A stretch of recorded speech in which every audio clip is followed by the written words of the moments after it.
Welcome to a very different edition of NBA Check, where we're going to react to the lineups for this year's All-Star Game, both the starters and the reserves, so let's jump straight into it. So let's begin with the beasts from the East.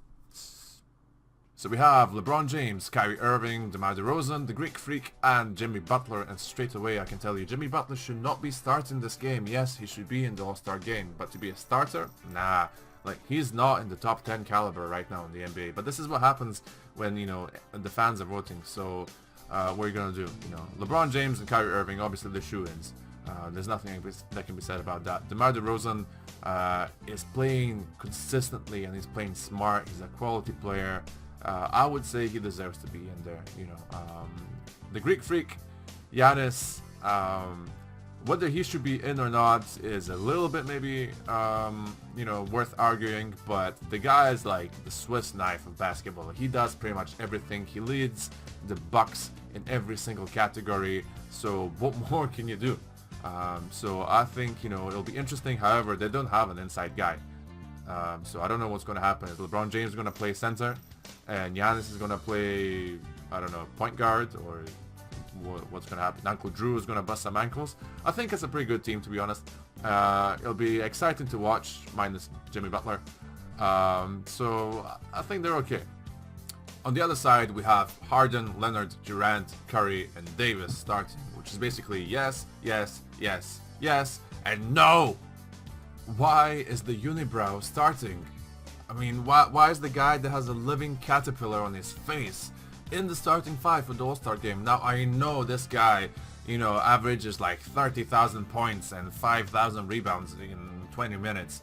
But let's be real, man. Like, the Pelicans are something like 11th right now in their conference, and they're doing crap. No matter what this guy does. And if you're a great player, and after a couple of years being the same team, you can't make them any better, then, we gotta review how good you are, because numbers don't tell everything.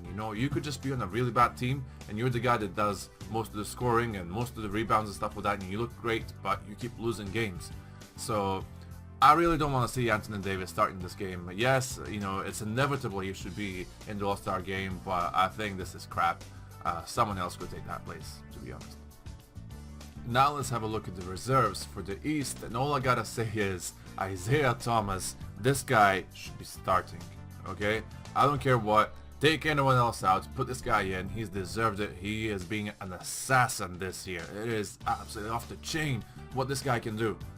And then we have John Wall. Yeah, cool. John Wall is a great player. I feel sorry sometimes for him for being stuck with the Wizards. I kind of feel that he could be doing better in a different team, but he even manages to make them look good. So definitely John Wall gets a thumbs up from me. And another one, there you go. Kevin Love, 4th selection, just as John Wall.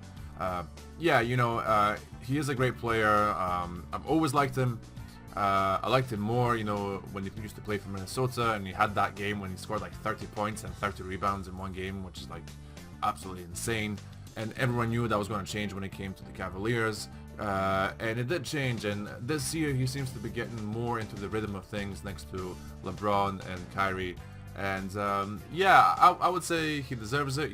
Maybe you could argue someone else should be there instead of him, but when you think about if he was left out, it would feel like there was some injustice done there.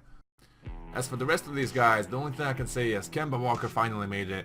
Well done to you, man. You've been playing great, you've been balling recently, and you deserve to be in there. I mean, for the rest of these guys, Paul George, Paul Millsap, Kyle Lowry, I think they could easily be replaced by someone else. I know people are going to be like, what are you talking about? Kyle Lowry is amazing. I don't see what the big deal is about this guy, to be honest. I don't really rate him that much at all. I don't see why people are so fascinated by him, and I think there's other people that would be maybe more exciting to watch in this game rather than him. Because once again, numbers don't tell the whole story.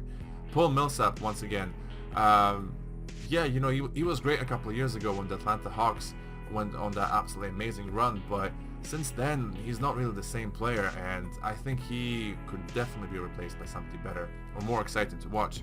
Paul George, who's on the verge of between being a really good player and a great player. He's always kind of crisscrossing between the two. I don't know, I mean, what he's actually doing this season, but I think that's maybe a spot that someone else could have taken.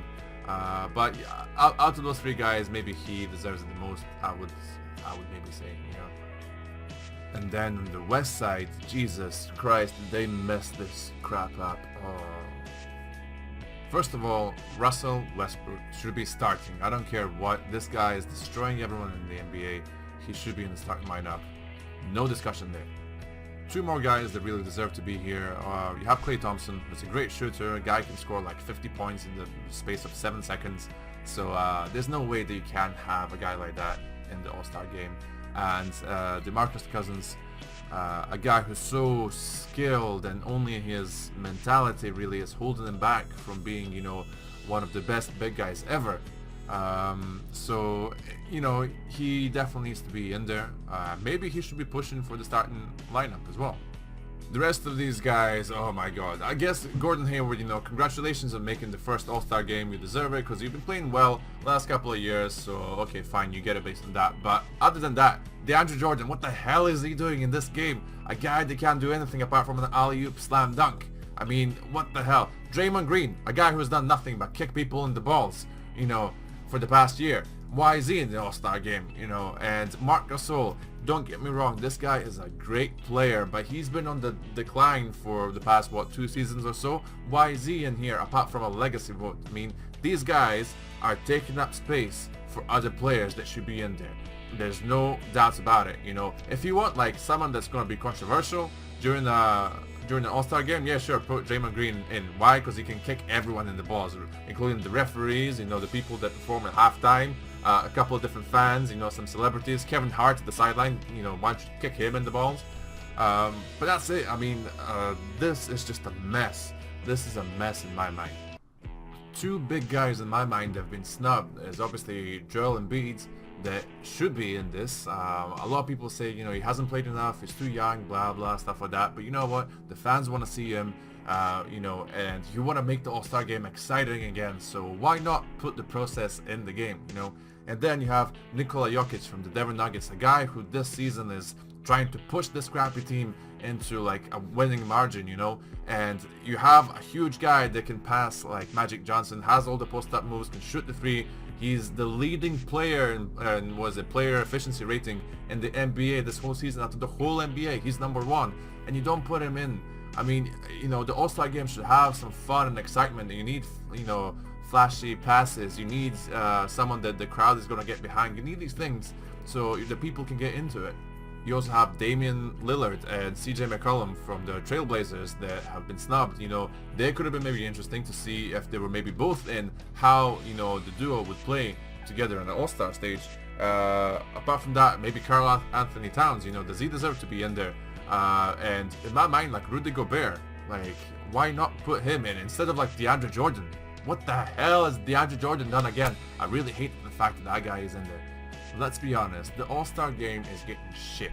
It's basically just a race of who's going to get to 200 points first. Nobody plays defense, and it's getting more and more boring every year.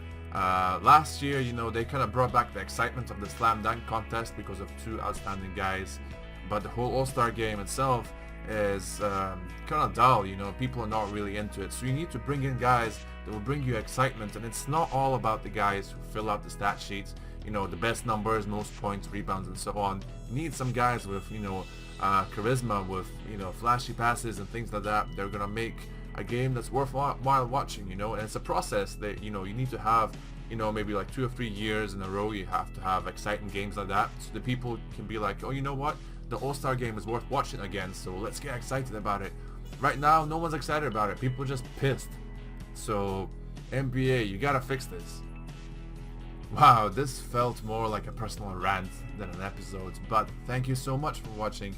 If you enjoyed, please click on the like button. If you want to see more, click on the subscribe button, and you'll be alerted when I get new videos and stuff like that. So once again, thanks so much, guys. I hope you're having a great day, and I'll see you in the next one, so have a good one.